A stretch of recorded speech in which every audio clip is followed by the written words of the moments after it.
Hello friends, कैसे हैं आप सब। तो आज हम इस वीडियो में डीएनए के स्ट्रक्चर के बारे में पढ़ेंगे। तो हमारे साथ जुड़े रहने के लिए चैनल को सब्सक्राइब कर दीजिए और वीडियो को लाइक कीजिए। तो जो डीएनए है, डीएनए की फुल फॉर्म होती है डीऑक्सीराइबोन्यूक्लिक एसिड। तो यहाँ पर जो डीऑक्सी है, डीऑक्सी का मतलब होता है रिमूवल ऑफ ऑक्सीजन। डीऑक्सी का मतलब होता है रिमूवल ऑफ ऑक्सीजन। और जो राइबोज है, राइबोज हम शुगर के लिए यूज़ करते हैं। तो ये पूरा वर्ड है डीऑक्सी राइबोज का मतलब है रिमूवल ऑफ राइबोज शुगर। ठीक है, डीऑक्सी का मतलब होता है रिमूवल ऑफ ऑक्सीजन और राइबोज यहाँ पर शुगर के लिए यूज़ किया गया है। तो डीऑक्सी राइबोज का मतलब होता है कि शुगर के अंदर से ऑक्सीजन का रिमूवल। ठीक है, अगला वर्ड है न्यूक्लिक। तो न्यूक्लिक है, ये न्यूक्लियस के अंदर होता है, इसीलिए इसका न्यूक्लिक वर्ड यूज़ किया गया है। एसिड यूज़ किया गया है क्योंकि डीएनए का नेचर एसिडिक नेचर होता है, इसलिए यहाँ पर एसिड वर्ड का यूज़ किया गया है। डीएनए का जो नेचर है वो एसिडिक होता क्यों है? क्योंकि जो डीएनए है उसके अंदर फॉस्फेट ग्रुप प्रेजेंट होता है। फॉस्फेट और सल्फेट, दोनों को मिलते हैं फॉस्फेट ग्रुप, दोनों को साथ में बोलते हैं। तो इसके अंदर फॉस्फेट ग्रुप होता है, इसी वजह से डीएनए का नेचर जो है वो एसिडिक नेचर होता है। तो आपको पता चल गया कि डीएनए की फुल फॉर्म का फुल मीनिंग।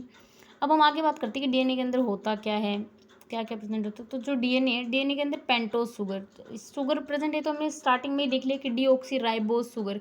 और कौन सी शुगर प्रेजेंट होती है इसके अंदर? जिस बिना ऑक्सीजन की, इस ऑक्सीजन का रिमूवल हो जाता है उस शुगर में से, वो शुगर इसके अंदर प्रेजेंट होती है। तो पेंटोज शुगर प्रेजेंट होती है, इसके अंदर नाइट्रोजिनस बेस और फॉस्फेट ग्रुप प्रेजेंट होता है। डीएनए के अंदर तीन चीज़ें प्रेजेंट हैं, देखिए, पेंटोज शुगर, नाइट्रोजिनस बेस और फॉस्फेट ग्रुप। तो अब हम जो दो टाइप के पेंटोज शुगर तो आपको पता ही है, फॉस्फेट ग्रुप भी मैंने बता दिया, फॉस्फोरस और सल्फेट। नाइट्रोजिनस बेस क्या होते हैं, इनके बारे में हम पढ़ेंगे। मेनली दो टाइप के नाइट्रोजिनस बेस होते हैं, पहला है प्यूरिन, दूसरा है पिरामिडिन। तो प्यूरिन क्या होता है? डाईसाइक्लिक नेचर होता है। प्यूरिन जो है वो डाईसाइक्लिक नेचर होता है। प्यूरिन को डाईसाइक्लिक इन नेचर क्यों कहा गया है? क्योंकि जो इसका स्ट्रक्चर होता है ना, जो ये है इसका स्ट्रक्चर, इसके स्ट्रक्चर्स के अंदर आपको दिखाई दे रही है, क्योंकि दो साइकिल है, फर्स्ट और सेकंड, दो साइकिल है इसके स्ट्रक्चर के अंदर, इसीलिए इसको क्या बोला गया है? डाईसाइक्लिन इन नेचर। ठीक है, फिर हम प्यूरिन के टाइप्स की बात करते हैं। प्यूरिन के दो टाइप्स होते हैं, ए एंड जी। ए की फुल फॉर्म होती है एडेनिन और जी की फुल फॉर्म होती है ग्वानिन। ठीक है, यही हम पिरामिडिन के अंदर देखते हैं। पिरामिडिन को मोनोसाइक्लिक बोला गया है। पिरामिडिन को मोनोसाइक्लिक क्यों बोला गया है? क्योंकि इसके अंदर एक साइकिल प्रेजेंट होती है, इसलिए इसको क्या मोनोसाइक्लिक बोला गया है। ठीक है, तो आप पता चल गया कि प्यूरिन जो है वो डाईसाइक्लिक नेचर है और जो पिरामिडिन है वो मोनोसाइक्लिक नेचर है। और क्यों है डाईसाइक्लिक प्यूरिन? इसलिए है क्योंकि उसके अंदर दो साइकिल प्रेजेंट होती है, और जो पिरामिडिन है वो मोनोसाइक्लिक है क्योंकि उसके अंदर एक साइकिल प्रेजेंट होती है। आगे पिरामिडिन की फर्दर टाइप है T, C and U. T होता है थाइमिन, सी होता है साइटोसिन, यू होता है यूरेसिल। ठीक है, तो आगे हम एडेनिन का स्ट्रक्चर देख लेते हैं। एडेनिन के स्ट्रक्चर में प्यूरिन है तो डाईसाइक्लिक इन प्यूरिन का पार्ट है ये, तो डाईसाइक्लिन इन नेचर होगा।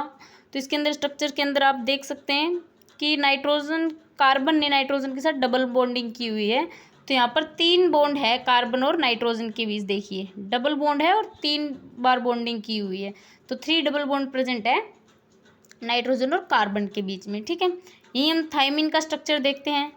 तो थाइमिन के स्ट्रक्चर्स में नाइट्रोजन के साथ डबल बॉन्डिंग नहीं है, इसके अंदर कार्बन और कार्बन के बीच डबल बॉन्डिंग है और कार्बन के ऑक्सीजन के साथ डबल बॉन्डिंग है। देखेंगे यहाँ पर, ये रही कार्बन के साथ डबल बॉन्डिंग का 1 बॉन्ड है, ऑक्सीजन के साथ डबल बॉन्डिंग के 2 बॉन्ड है।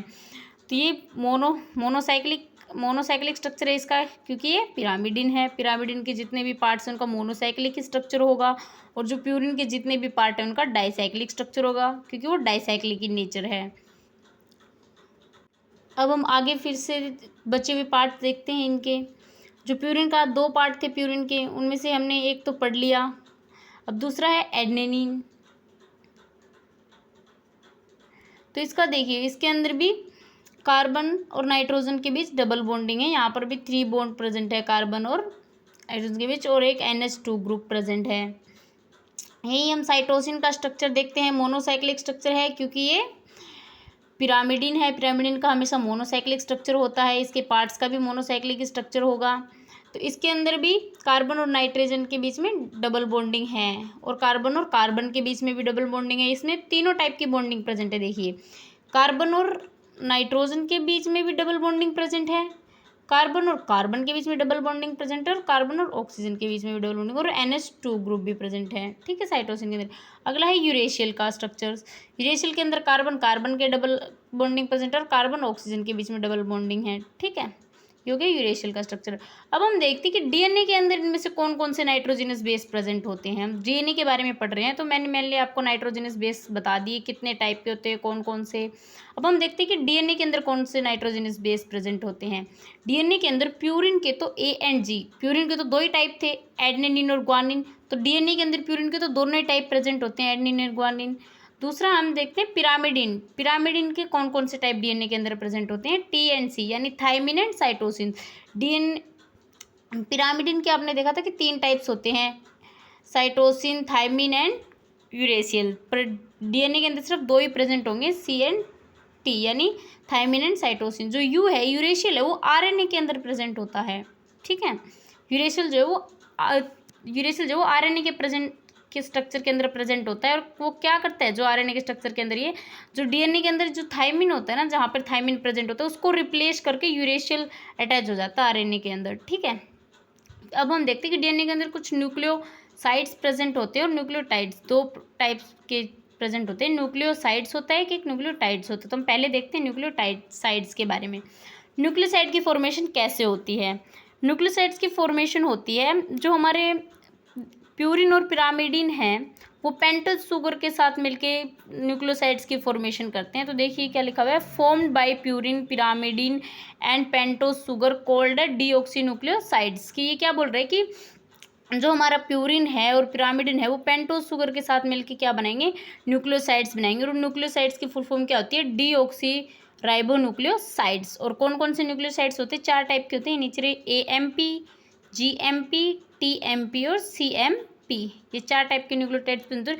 और जो ये न्यूक्लियोटाइड्स है, वो जो है डीएनए के न्यूक्लियस के अंदर प्रेजेंट होते हैं और फ्रीली फ्लोटेड फॉर्म में प्रेजेंट होते हैं, मतलब वहाँ पे मूव करते रहते हैं, फ्रीली इधर उधर घूमते रहते हैं न्यूक्लियस के अंदर। ठीक है, फ्री न्यूक्लियस के अंदर प्रेजेंट होते हैं न्यूक्लियोसाइड्स।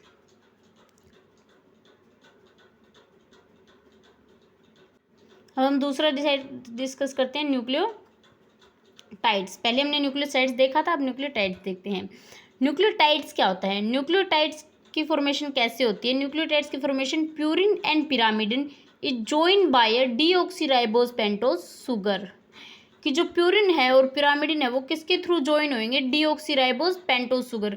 न्यूक्लियोसाइड्स के अंदर तो कैसे किसके साथ ज्वाइन हो रहे थे, वो पेंटोज शुगर के साथ, सिर्फ पेंटोज शुगर के साथ क्या हो रहे थे, वो अटैच हो रहे थे। लेकिन ये इसमें किसके साथ अटैच होंगे, डीऑक्सीराइबोज पेंटोज शुगर के साथ। डीऑक्सीराइबोज का मतलब मैंने आपको पहले भी बताया था कि उसके अंदर ऑक्सीजन प्रेजेंट नहीं होती है शुगर के अंदर। तो डीऑक्सीराइबोज पेंटोज शुगर के साथ ही ज्वाइन होंगे, और फिर बाद में किसके साथ लिंक करेंगे, फॉस्फेट ग्रुप के साथ, फिर फॉर्मेशन होगी न्यूक्लियोटाइड्स की। तो न्यूक्लियोटाइड्स की फॉर्मेशन कैसे होगी कि प्यूरिन और पिरामिडिन है, वो लिंक करेंगे, डीऑक्सी ज्वाइन होंगे एक दूसरे के साथ डीऑक्सीराइबोज पेंटोज शुगर के थ्रू। फिर वो फर्दर क्या रिएक्ट करेंगे किसके साथ, फॉस्फेट ग्रुप के साथ, और फिर हमारे न्यूक्लियोसाइड्स की फॉर्मेशन हो जाएगी। तो अब हम डीएनए की लोकेशन के बारे में देखते हैं कि डीएनए की लोकेशन मतलब डीएनए कहाँ पर पाया जाता है। तो जो हमारा डीएनए है, वो प्रोकैरियोट्स के अंदर तो क्रोमोजोम्स के अंदर पाया जाता है। ठीक है, और यूकैरियोट्स के अंदर माइटोकॉन्ड्रिया, क्लोरोप्लास्ट, इन सब के अंदर पाया जाता है। अब हम देखते हैं डीएनए के टाइप्स। डीएनए के मेनली तो 2 ही टाइप होते हैं, सर्कुलर डीएनए और लीनियर डीएनए। सर्कुलर डीएनए ऐसे स्ट्रक्चर दिखाई देता है सर्कुलर डीएनए का, और लीनियर डीएनए इस टाइप का स्ट्रक्चर होता है। तो हमारा मेनली लीनियर डीएनए ही सिलेबस में होता है लगभग ज़्यादा, और इसी के बारे में ज़्यादा पढ़ने को देखा जाता है। तो लीनियर डीएनए के अंदर बेस पेयर प्रेजेंट होते हैं, जो आपको दिखाई दे रहे हैं। ये ब्लू कलर का स्ट्रक्चर जो है इसके अंदर, ये जो डॉट लाइन इज प्रेजेंट है, ये क्या है, बेस पेयर है। ठीक है, इसी के बेसिस पे आगे इसके पार्ट्स हैं लीनियर डीएनए के। ये रहे लीनियर डीएनए का पहला पार्ट है ए डीएनए, दूसरा बी डीएनए, सी डीएनए, डी डीएनए और जेड डीएनए। 5 टाइप होते हैं इसके। तो जो ए डीएनए है, ए डीएनए के तो अंदर कितने बेस पेयर प्रेजेंट होते हैं? 11 बेस पेयर प्रेजेंट होते हैं। बी डीएनए के अंदर 10 बेस पेयर प्रेजेंट होते हैं। सी डीएनए के अंदर 9.33 बेस पेयर प्रेजेंट होते हैं। डी डीएनए के अंदर 8 बेस पेयर और जेड डीएनए के अंदर 12 बेस पेयर। और जो बेस पेयर है, ऐसा नहीं होता है कि पूरे मतलब डीएनए के अंदर ही इतने डीएनए की स्टैंड होती है पूरी लंबी, उसके अंदर इतने प्रेजेंट होते हैं, नहीं। जो डीएनए की स्टैंड होती है इसमें टर्न होती है। जैसे ये एक टर्न है, ये इतना एक बार कोइल हुआ, ये एक टर्न है, तो इस एक टर्न के अंदर ये इतने प्रेजेंट होते हैं, ठीक है। तो आगे मैं अब आपको बताती हूँ कि बेस पेयर होते क्या हैं और ये कैसे बनते हैं। तो हम बेस पेयर के बारे में देखते हैं, बेस पेयर कैसे होते हैं। जो बेस पेयर है वो डीएनए के, मैंने आपको बताया कि इन जो एक कोयल स्ट्रक्चर बने होते हैं, ये अलग अलग इनके अंदर प्रेजेंट होते हैं, ठीक है। और एक बनते कैसे हैं, जो हमारे मैंने आपको बताया था प्यूरिन और पिरामिडिन बताए थे मैंने आपको, नाइट्रोजनस बेस थे। जो प्यूरिन और पिरामिडिन एक दूसरे के साथ वीक हाइड्रोजन बॉन्ड बनाएंगे, प्यूरिन और पिरामिडन एक दूसरे के साथ वीक हाइड्रोजन बॉन्ड बनाएंगे, तब नाइट्रोजनस बेस की फॉर्मेशन होगी। तो जैसे जी आपको पता है किसका है, प्यूरिन का है, और सी किसका है, पिरामिडिन का है। तो यानी प्यूरिन और पिरामिडिन के जो बेस पेयर हैं, उन्होंने अपने बेसिस हैं, उन्होंने एक दूसरे के साथ बॉन्डिंग की है, वीक हाइड्रोजन बॉन्डिंग, और किसकी फॉर्मेशन की है, बेस पेयर की फॉर्मेशन की है। वैसे ही ए किसका है, पिरामिडिन का, उसका प्यूरिन का, और टी किसका है, पिरामिडिन का। तो इन दोनों ने आपस वीक हाइड्रोजन बॉन्डिंग से क्या बना लिया, एक बेस पेयर बना लिया।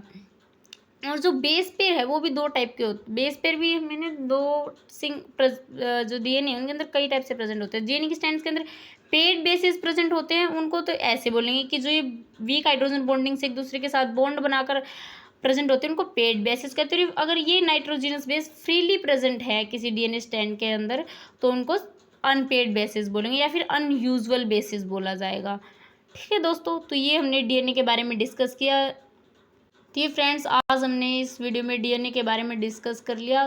तो नेक्स्ट वीडियो में आपको डीएनए के डबल हेलिकल स्ट्रक्चर के बारे में जानने को मिलेगा।